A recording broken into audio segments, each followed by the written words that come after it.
Good morning, student. I am Rajesh Sahu, EX Department, SIIT Bhopal. Today we are going to discuss about the problem based on mesh analysis.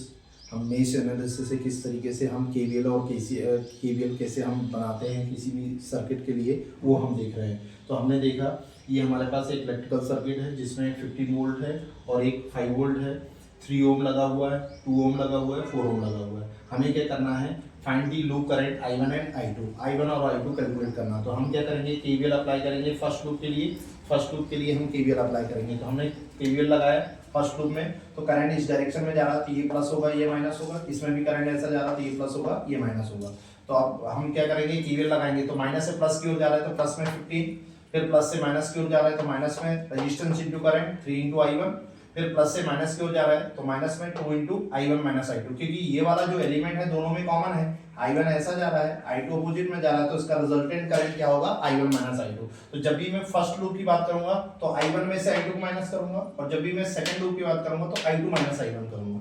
ठीक है, तो इसका जो resultant current होगा वो I1 minus I2 होगा, into 2 कर देंगे तो इसका वोल्टेज आएगा इक्वल टू 0। इस लूप का टोटल वोल्टेज इक्वल टू 0। तो हमने इसको सॉल्व कर लिया, इन दोनों को ट्रांसफर कर लिया, इधर आ गया, और I1 और I2 के टर्म्स को हमने अलग अलग कर लिया। This is equation number 1। इसी तरीके से KVL apply for second loop के लिए हम केवीएल अप्लाई करेंगे। तो सेकंड लूप का करंट इस तरीके से ऐसा जा रहा है तो ये प्लस होगा, ये माइनस होगा। सोर्स की पोलैरिटी नहीं चेंज कर सकते। फिर इसमें करंट ऐसा जा रहा है तो ये प्लस होगा, ये माइनस होगा। जब मैं इस लूप की बात करूंगा तो ये वाली पोलैरिटी नहीं देखूंगा मैं, ठीक है ना।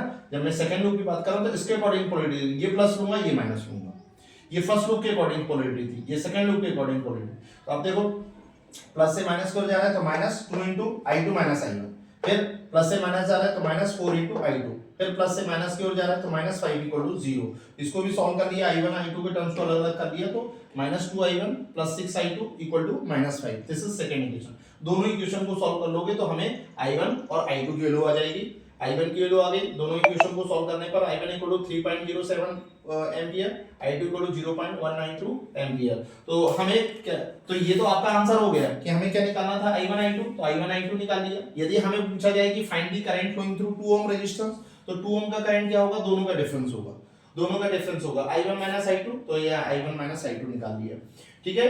तो यदि हमें 2 ओम का वोल्टेज निकालना है तो 2 इंटू I2 कर दोगे, I2, तो ये हमारे पास 2 ओम का वोल्टेज आ जाएगा। तो इस तरीके से हम किसी भी क्वेश्चन में हम मेश एनालिसिस अप्लाई कर सकते हैं। थैंक यू वेरी मच, आप इसे नोट कर सकते हैं।